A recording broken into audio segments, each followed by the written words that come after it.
Elian, encantado de recibirlo en el programa Reto Siglo XXI. Bastantes retos tenemos, sobre todo en la parte fiscal, ¿verdad? Ahí tenemos serios problemas. Elian, abogado, yo creí que era, pero economista hecho en las trincheras, ¿verdad? Hablemos un poco de uno de los temas que anda ahora en la Asamblea Legislativa, precisamente, la solicitud del gobierno por los 6.000 millones de dólares de eurobonos. Para que tal vez comprendamos bien la importancia de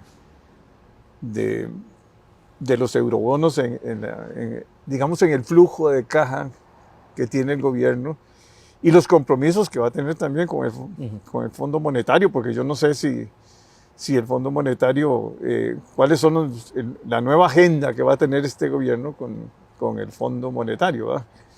Y después las calificadoras de crédito también. Sí. Bueno, muchas gracias más bien, don Jorge, por la invitación. Para mí es un honor. Muchas gracias. Y sí, el tema fiscal, el tema económico en general, yo creo que siempre está presente porque es lo que afecta el bolsillo de todos los costarricenses, ¿verdad? Pero empezando acá por el tema de los eurobonos, lo primero que tenemos que aclararle a todas las personas que nos van a ver es los 6.000 millones en eurobonos no aumentan en un solo dólar el nivel de endeudamiento del Estado costarricense. Déjenme explicarles esto. Estos 6.000 millones son 6.000 millones que van desde ahora hasta el 2027. Incluso ahí hay una emisión, la última emisión de 1.500 millones, que está solicitada para el próximo gobierno. No para este gobierno de don Rodrigo Chávez que está iniciando, sino para el gobierno que viene a partir del 2026, que no sabemos de quién va a estar a cargo. Entonces, ahí se pidió una emisión precisamente porque lo que se busca es darle estabilidad al proceso de financiamiento de la hacienda pública costarricense. Esta Asamblea Legislativa que tenemos hoy instalada va a aprobar entre el presupuesto ordinario que precisamente le entra hoy a su conocimiento y el último presupuesto ordinario que va a recibir el 1 de septiembre del 2025, va a tener que aprobar alrededor de 14.000 millones de dólares en deuda. 14, un poquito más, un poquito menos. Aquí estamos hablando de que esos 14.000 millones de dólares los va a aprobar al aprobar los presupuestos ordinarios. Estos 6.000 millones en bonos, en eurobonos, es apenas decir, a esos 14.000 le vamos a quitar estos 6.000. Estos 6.000 son parte del endeudamiento general del Estado. No es que estamos hablando de que estos eurobonos van a incrementar ese endeudamiento. Es en el fondo decir, en vez de endeudarme localmente, me voy a endeudar afuera. Voy a ir a buscar cómo endeudarme afuera. A ver si bajo costo. Porque afuera hay más dinero, hay más dólares circulando, hay más gente que puede estar dispuesta a invertir en Costa Rica y eso nos ayuda a bajar la tasa de interés en primer lugar y en segundo lugar nos ayuda a no presionar el mercado interno. Al no presionar el mercado interno, porque Hacienda no tiene que salir a captar agresivamente. Acaba de captar 200 millones de dólares, ¿no? Sí, pero no es nada. 200 millones de dólares no es nada. Digamos, nosotros llegamos a hacer captaciones entre colones y dólares de alrededor de 800 millones de dólares en una sola subasta.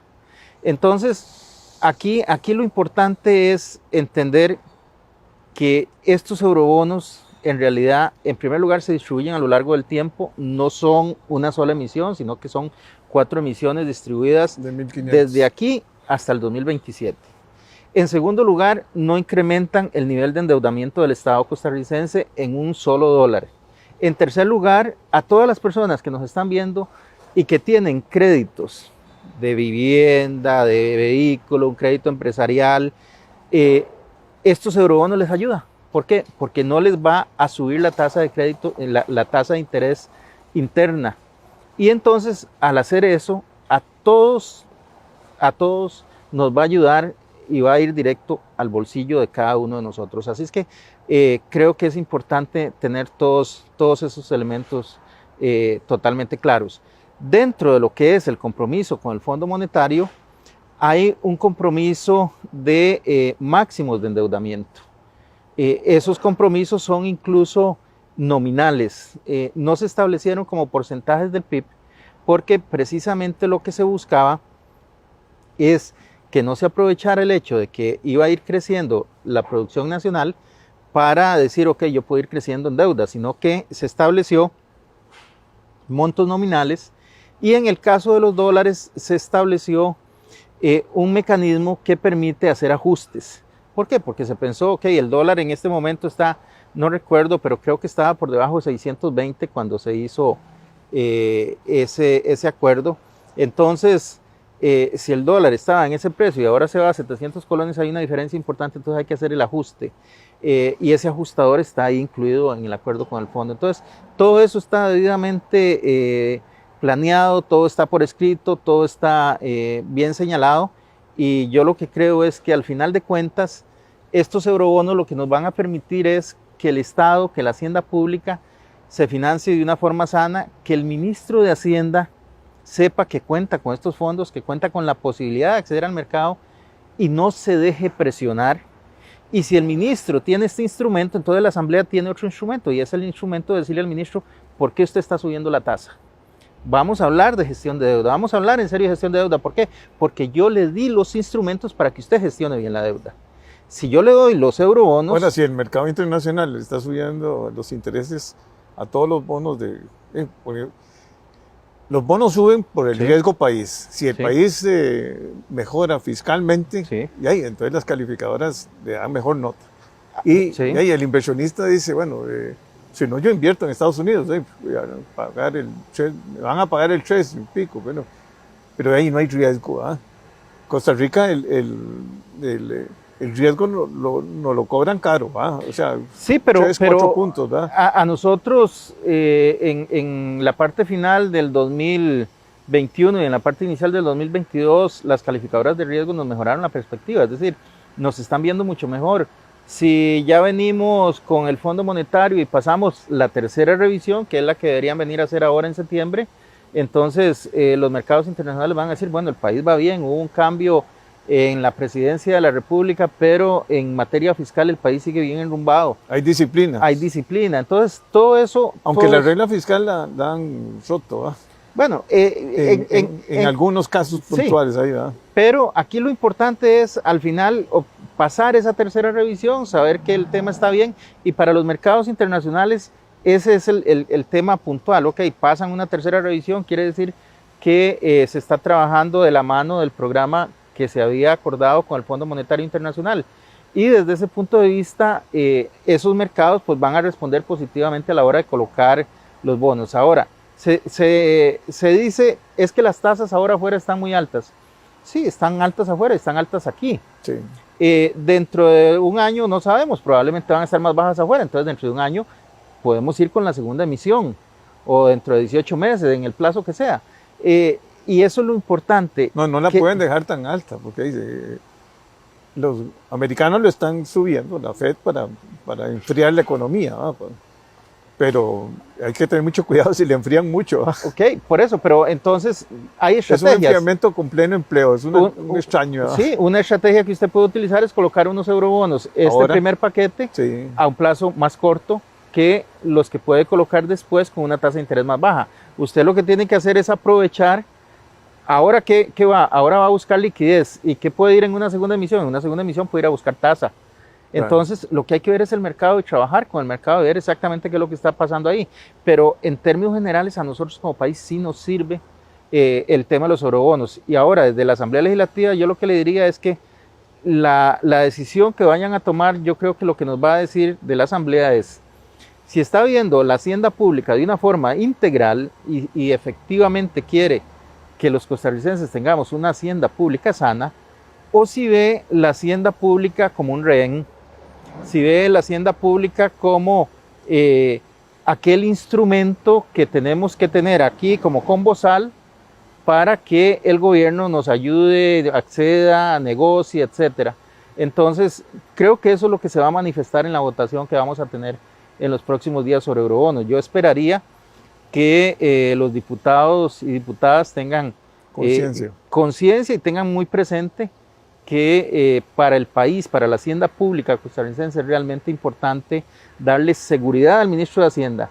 Después usted después le exige que haga una buena gestión de tesorería, que haga una buena gestión de la deuda pública, pero una vez que le dé los instrumentos. Si no le da los instrumentos, después lo que va a hacer el ministro de Hacienda es decirle, bueno, tuve que subir la tasa de interés porque ocupaba captar. ¿Y por qué ocupaba captar? Porque no podía ir afuera. Entonces, y capta en el mercado interno donde va a presionar, ¿verdad? Exactamente. Entonces, desde ese punto de vista es que es realmente importante este tema de los eurobonos. Y vamos a ver,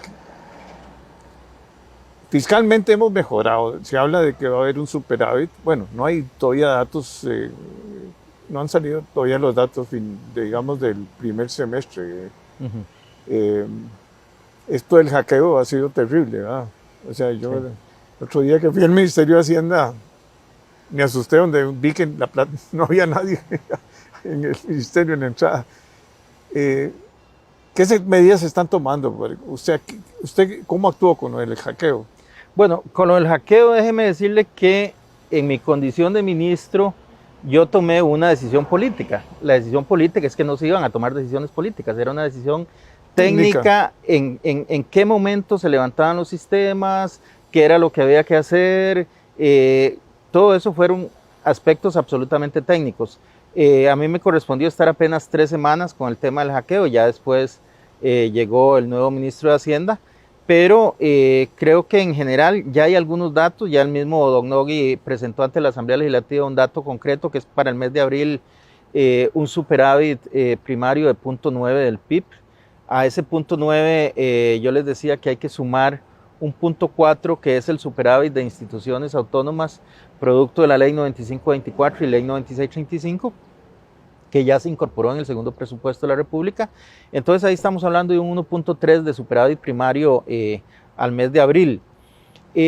La meta con el Fondo Monetario era de 0.7 al cierre del año.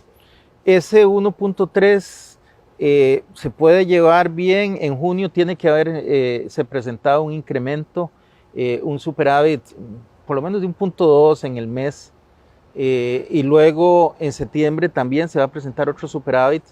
Entonces uno podría pensar en que vamos a llegar hacia diciembre con al menos un 1.5 de superávit primario, y en el mes de diciembre, que es un mes muy fuerte de gasto, pues uno pensaría que el déficit del mes puede estar en 0.5. Al final vamos a estar cerrando lo que es propiamente este año 2022 con un superávit primario que yo le diría que tiene que estar entre 1 y 1.3.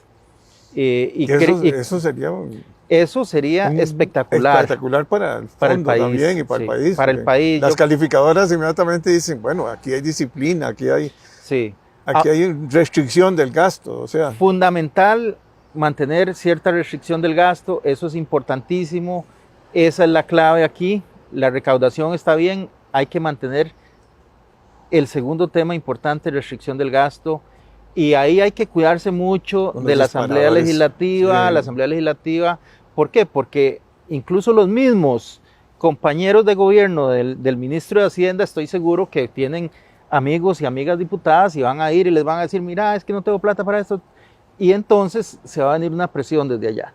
Ahí el ministro de Hacienda tiene que saber contener eso, tiene que contar con el apoyo del señor presidente de la República, y si logran contener el gasto, lo que es propiamente el ingreso viene creciendo más de 2 dígitos, va a estar creciendo entre un 15 y un 20. Y eso, en términos nominales. Sí, en términos nominales hay que entender que tenemos un fenómeno inflacionario que es parte de ese crecimiento. Pero creo que al final de cuentas el resultado fiscal puede ser un resultado fiscal muy, muy positivo, y eso pues es importantísimo para todo el país. Siempre se ha dicho que el mejor ministro de Hacienda es que haya una buena reactivación económica. Veo complicado la reactivación, honestamente, ¿verdad? Con la situación externa que tenemos, ¿verdad? No sé si han bajado los precios de los energéticos, pero todas las materias primas que se generan por derivados del petróleo, básicamente, ¿verdad? Y ahí están en las nubes, ¿verdad? Las medicinas crecieron, la canasta básica creció, transporte público creció. Se habla de reducir, bueno, que ya lo anunciaron, ¿verdad? Que iban a bajar bueno, es porque bajó el tipo de cambio y porque bajó también el precio del petróleo. Eso.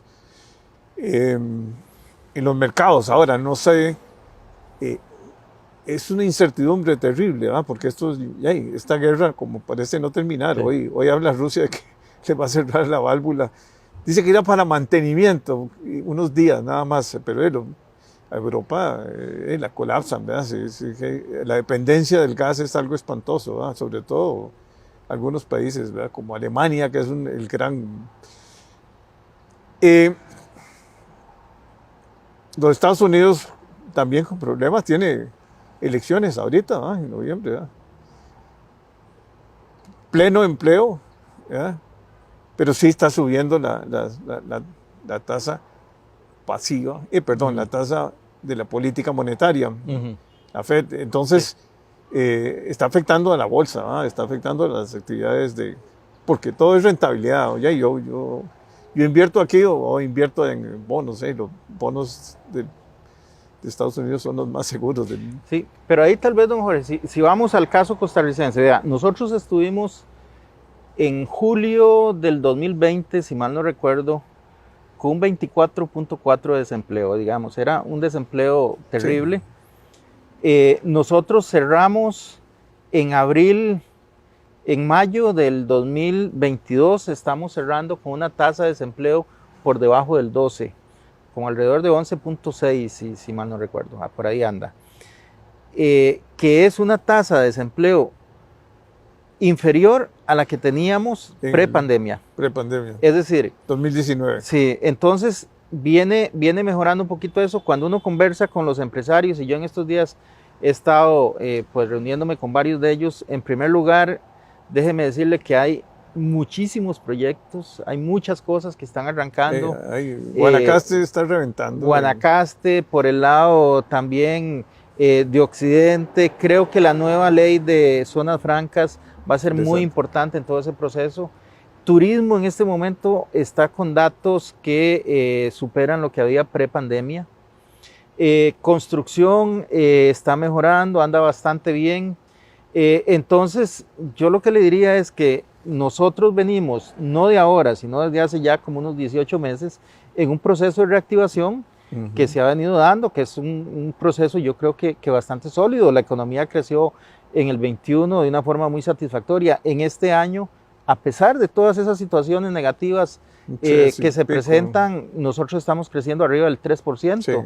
Entonces, creo que ahí tenemos que lanzar también un mensaje positivo a la gente, en el sentido de que a pesar de esas circunstancias, la economía nuestra está mostrando que es una economía fuerte, que es una economía resiliente, que es una economía que tiene con qué salir adelante.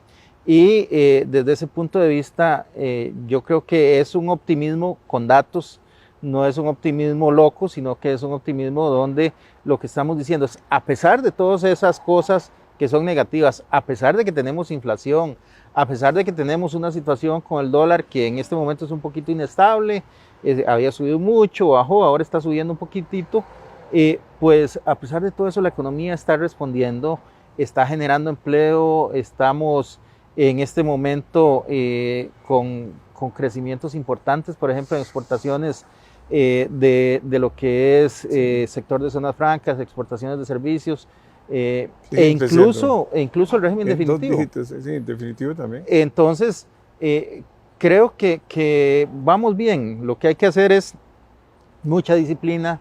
En materia fiscal hay que seguir teniendo cuidado, seguir teniendo al ministro de Hacienda muy concentrado en el tema de cortar el gasto y de seguir con los crecimientos importantes en el ingreso, y a partir de ahí eso va a ser un apoyo importantísimo para todos los procesos de crecimiento de la economía. ¿Y por dónde cree usted que va a negociar el gobierno actual con el Fondo Monetario? Bueno, de lo que he visto, yo lo que diría es lo que ha planteado es un tema de renta global, donde en renta global estaría haciendo una modificación a lo que nosotros planteamos, en el sentido de que en vez de renta global dual, podría pasar a una renta global plena. Le suma todos los ingresos. Le suma dos ingresos que son importantes. Le suma los ingresos por intereses y le suma los ingresos por alquileres, que hoy tienen tasas del 15 y que son rentas que estaban separadas dentro del esquema que nosotros le planteamos a la Asamblea Legislativa.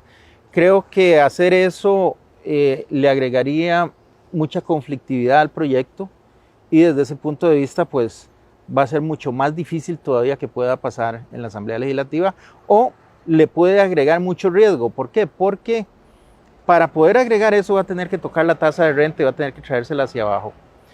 A buscar dónde se pueden equilibrar lo que es las tasas que se pagan por honorarios y por salario con estas otras tasas que se pagan por intereses y por alquileres.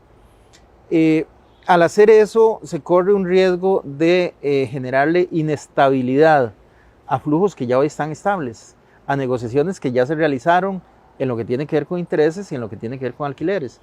Y entonces eso puede generar algunas situaciones que no sean muy convenientes en un momento donde lo que interesa es seguir... Confianza y que vamos creciendo. Exactamente, seguir manteniendo esa confianza, que como país vamos creciendo, en que en materia fiscal vamos bien, de que el tema fiscal deja de ser un problema, lo cual es importantísimo, y si empezamos a trabajar ese tipo de cambios, pues se nos podrían generar situaciones inconvenientes. Lo otro que veo que quieren incluir es el tema de venta de activos.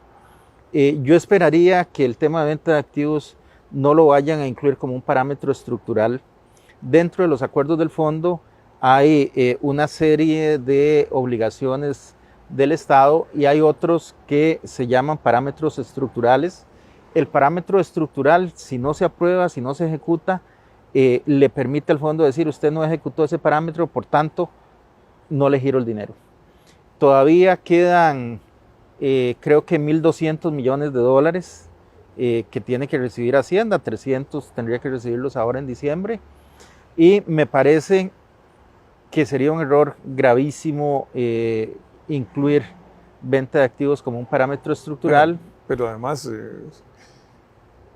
venta de activos va a requerir mucho tiempo, eso es una negociación complicada. Usted estuvo en el INSE.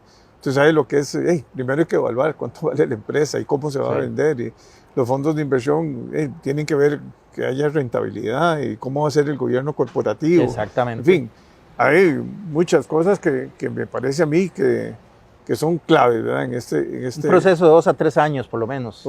Por eso, entonces... O sea, yo creo que no hay que desgastarse mucho ahora en cosas. Hay que pensar seriamente en... Bueno, ¿qué vamos a hacer con la Costa Rica del futuro? Porque también tenemos problemas en todos los campos, ¿verdad? Sobre todo en el campo educativo, ¿verdad? En el campo de infraestructura. O sea, las calles están despedazadas. No sé, las municipalidades, si ya Hacienda les traspasó de los fondos, ¿verdad? Que son, creo que son 100 y pico mil millones. O sea, las municipalidades han tenido buenos fondos. Sí. Buenos fondos. En realidad, nosotros en algún momento, tanto en el 21 como en este 22, quisimos... reducir un poquito los fondos de las municipalidades y ahí la Asamblea Legislativa presentaron moción y lo que hicieron fue volver a tomar ese dinero y traspasárselo a las municipalidades. Son 100 y pico mil millones. Sí, reciben alrededor de unos 100.000 millones, entre 90 y 100.000 millones de colones por ahí deben estar recibiendo. Así es que las municipalidades sí tienen buen fondeo para efecto de llevar adelante ese ¿Será tipo de que trabajos. no pueden contratar o que no tienen... hay un problema tal vez de ejecución, ¿verdad? Creo que puede ser de ejecución, pero no creo que sea de falta de recursos. Al menos no de presupuestación. Los recursos sí estaban presupuestados y en el 21 y 20 sí se les giró lo que correspondía. No sé en este momento cómo estarán en las negociaciones para el giro con el Ministerio de Hacienda. Bueno, y no sé tampoco qué está pasando con las carreteras, ¿verdad? Porque están destruidas, ¿verdad? O sea, este invierno ha sido muy fuerte y si los huecos no se cierran... Y ahí es donde pierde uno a veces, vamos a ver, la confianza en el gobierno, ¿verdad? Porque dice uno, todo lo que se paga para este país, ¿verdad? Impuestos sobre los carros, marchamos altos. El costo de mantenimiento de un carro es alto aquí porque hay las presas, o sea, definitivamente nosotros tenemos que mejorar notablemente el transporte, ¿va? Bueno, el Fondo Monetario, habían otros impuestos, ¿va? Sí. Pero Sí. no sé si, porque el más fuerte sería No, lo que nosotros negociamos con el Fondo Monetario, había un conjunto de leyes que tocaban la parte de ingresos. Cuando hicimos la primera y segunda revisión este año, se hizo el cálculo de cuánto era lo que aspirábamos de superávit primario al terminar el año, y en todas esas metas cuantitativas no se incorporan los nuevos ingresos. Okay. Entonces, esas metas cuantitativas estaban sin esos nuevos ingresos, y ni uno solo de esos nuevos ingresos era un parámetro estructural. El único parámetro estructural que teníamos era la Ley de Empleo Público, pero esos ingresos no eran parámetros estructurales. Así es que desde ese punto de vista no habría ningún problema para el gobierno, por ejemplo, en decir, bueno, ya no vamos a impulsar eso y hacer un cambio ahí. Me parece que es totalmente lógico. Empleo público pasó, todavía no se ha aplicado, ¿verdad? Pero hay un parámetro estructural, que es la aplicación de la Ley de Empleo Público, si mal no recuerdo, a partir de marzo del 2023. Ah, bueno, ya está. Sí. Porque eso es uno de los desórdenes más grandes, ¿verdad? Totalmente de acuerdo, por eso era importantísimo sacar adelante la ley. Y me encantó el pleito con el FES, ¿verdad? También del gobierno ese. Bueno, me parece que inicialmente hubo un error importante ahí, sí, ¿verdad? Claro, porque, bueno, un error. Pero, porque había que reconocer eso. Yo le quito y le cedo un poco, entonces ahí como quedaron empatados, ¿verdad? No, a mí me parece hoy interesante lo que ya salen los rectores hablando de que, bueno, que van a evaluar cómo se distribuye los 500,000 millones, que es mucha plata, ¿verdad? Sí. Y que sea de acuerdo a las necesidades que tiene el sector productivo. O sea, cuando uno ve que el TEC tiene posibilidades nada más de recibir el 10% de los que pasan el examen, y dice uno, bueno, algo está pasando, y la demanda de verdad de ingenieros y de todo lo que es STEM, ¿verdad? Pero bueno, Hacienda como que no puede hacer mucho, nada más que eso lo maneja CONARE, es una cosa rarísima en eso, ¿verdad? No, es que ahí entra en juego el tema que eso es de la autonomía universitaria, autonomía, ¿verdad? Sí. Ahí sí hay que tener un poquito de cuidado, ¿verdad? Porque ahí sí hay un principio de orden constitucional que me parece que es de gran importancia, y es respetar... Para que no sacrifiquen. Exactamente, es decir, las universidades al final tienen que ver no solo con entregarle elementos productivos a la economía, sino que además tienen que generar centros de pensamiento, tienen que generar investigación, una serie de cosas que también son muy importantes, pero creo que sí va en la vía correcta lo que están planteando hoy los señores rectores, y bueno, en buena hora que den esa discusión, y ojalá que lo que salga ahí sea de beneficio nacional. Otro tema fuerte, las pensiones. ¿Cuánto significa? Porque hay unos que contribuyen y otros que no contribuyen, ¿verdad? El problema mucho se va por el lado de la educación superior, ¿verdad? Donde hay una situación que es imposible tener esas pensiones, ¿verdad? Que decenas de... me estaba diciendo el ministro que se había pensionado una persona con 11 millones, perdón, de colones al mes. O sea, eso es totalmente... Sí, pero ahí también hay que tener cuidado con una cosa, digamos, eso se presta para hablar mucho, pero el tema de pensiones ha tenido alrededor de unas 5 o 6 leyes en los últimos 10 años que han venido a recortar significativamente. Estoy seguro que esa persona, los 11 millones... Es en el aguinaldo, seguro, quién sabe dónde. Debe estar recibiendo entre 4 y 5. Sí, por ahí. Porque precisamente la última ley establece un impuesto muy, muy importante cuando existen ese tipo de montos. Entonces, creo que son cosas en las que también hay que moderar un poco la discusión, porque ya el tema no va por ahí, ya eso se arregló. Ahora hay que dar tiempo a que las nuevas personas que se vienen pensionando se pensionen con las nuevas condiciones, y a que las personas que tienen estas pensiones, pues ya con el tiempo, hay que decirlo un poco cruelmente, pero bueno, con el tiempo van a ir desapareciendo también estas pensiones, ¿verdad? Así es que ya es algo que en el cabo de 10, 15 años, yo creo que ya no vamos a tener de ese tipo de pensiones, sino que vamos a tener... El fondo no se fijó en eso, ¿no? No, porque precisamente hay restricciones constitucionales, hay ajustes legales que se han hecho a lo largo de los últimos años y que van en la vía correcta. Otro tema nada más, perdone que abuse, pero es que la inflexibilidad del presupuesto a veces es preocupante, ¿verdad? Y el otro es los pasivos contingentes que tiene Hacienda, ¿verdad? O sea, hay cosas que uno no sabe cómo van a salir, ¿verdad? Pero eso es la preocupación siempre. Hacienda tiene que estar preocupado por todo, ¿verdad? Porque la gente dice, bueno, no, es que Raxa perdió, no sé, 400 mil millones, o sea, por una mala decisión. Hay cosas que uno dice, señores, eso al final afecta porque todo eso lo pasan vía un impuesto que es un impuesto indirecto, pero básicamente la ineficiencia se la pasan a uno en el costo de la energía eléctrica o en el combustible, eso de todo lo... Recope, tenemos una cantidad de personal mucho más alto que lo que necesitamos. Claro, no se puede bajar mucho porque tampoco afecta mucho en el precio, pero sí suma, todo va sumando. Sin embargo, el gobierno está amarrado, el ministro de Hacienda, en muchos...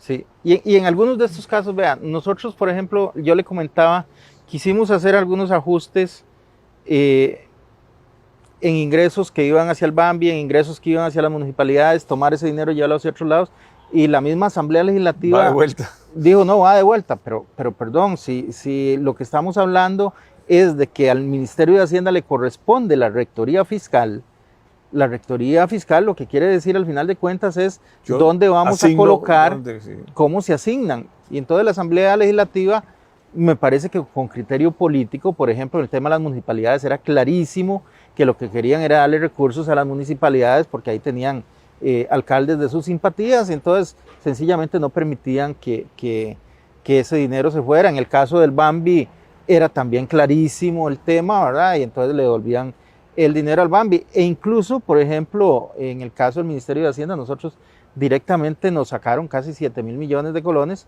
que lo volvimos a presentar en un proyecto, lo volvió a presentar Nogui en otro proyecto, es decir, diciéndoles que no podían eliminar esos 7 mil millones al Ministerio de Hacienda, y no importó, igual lo hicieron, bajo el tema de que era dinero que tenía que ir al BAMBI. Entonces, cuando se presentan esas situaciones, encuentran muy fácil decirle al ministro de Hacienda, vea, ministro de Hacienda, usted tiene que ver de dónde coge esos 7 mil millones. No es tan fácil. No es tan fácil. ¿Por qué? Porque el ministro de Hacienda no tiene una maquinita de hacer dinero en primer lugar, y en segundo lugar existe el límite de la regla fiscal. Entonces queremos ser muy estrictos en unas cosas, pero a su vez ejercen unas libertades que deberían ser también un poquito más contenidas de lo que son hoy en el caso de la Asamblea Legislativa. Así es que yo en todo este tema de la flexibilidad e inflexibilidad, se vuelve muy difícil para el ministro de Hacienda, para el Ministerio de Hacienda, poder llevar adelante ciertas cosas. Vámonos al 8% de la educación. Es muy bonito hablar del 8% del PIB para la educación. Pero pregunto, cuando aprobaron la reforma constitucional, ¿aprobaron nuevos ingresos para ese 8%? No. Ok, y entonces, ¿cuál es el problema? El problema es que hoy tenemos un punto del PIB, andan alrededor de 420 mil millones. Estaríamos hablando de que en este presupuesto próximo, bueno, el que se presenta hoy, tendría que ir alrededor como de unos 3 billones 300 mil millones solo para educación. Quitándole eso lo del INA, estaríamos hablando como 2.9, más o menos. Probablemente el presupuesto va a ir por un poquito menos de eso. Pero es que no se puede, porque si llegamos a hacer el ajuste hasta el 8, entonces empezamos a incrementar el déficit. Sí, claro.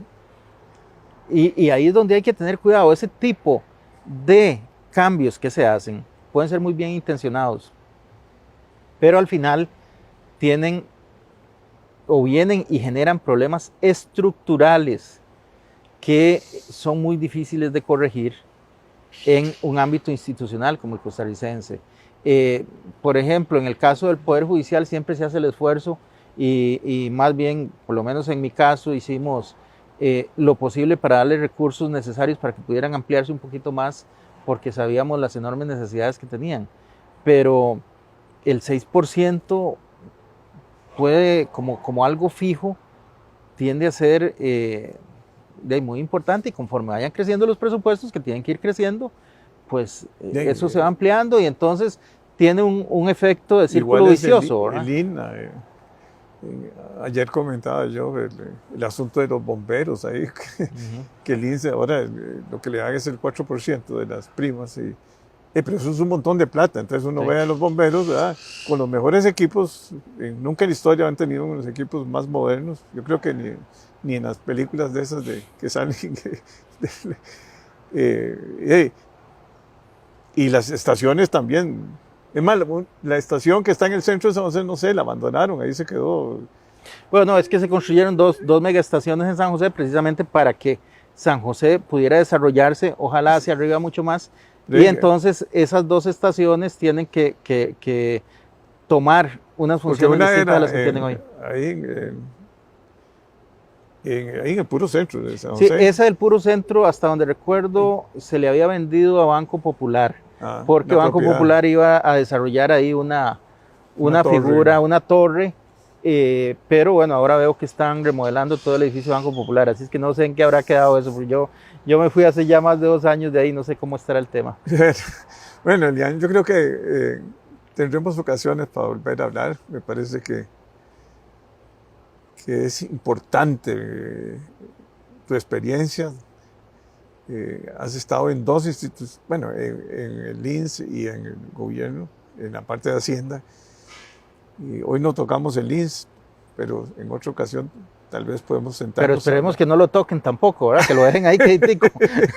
Sí, porque es una de las grandes instituciones de este país. Sí, que genera más de 100,000 millones de colones de utilidad bruta al año. 100,000, sí. Más de 100,000. Sí, transfieren a los bomberos, transfieren creo que no, fuera de lo que se transfiere a bomberos. Esas son utilidad bruta, más de 100,000 millones de colones al año. Sí. Es mucha ¿Vale plata. la pena tocarla o vale la pena dejársela ahí crítica? Es una gran pregunta importante. Bueno, Elian, muchas gracias. Con mucho gusto, Jorge, a la orden.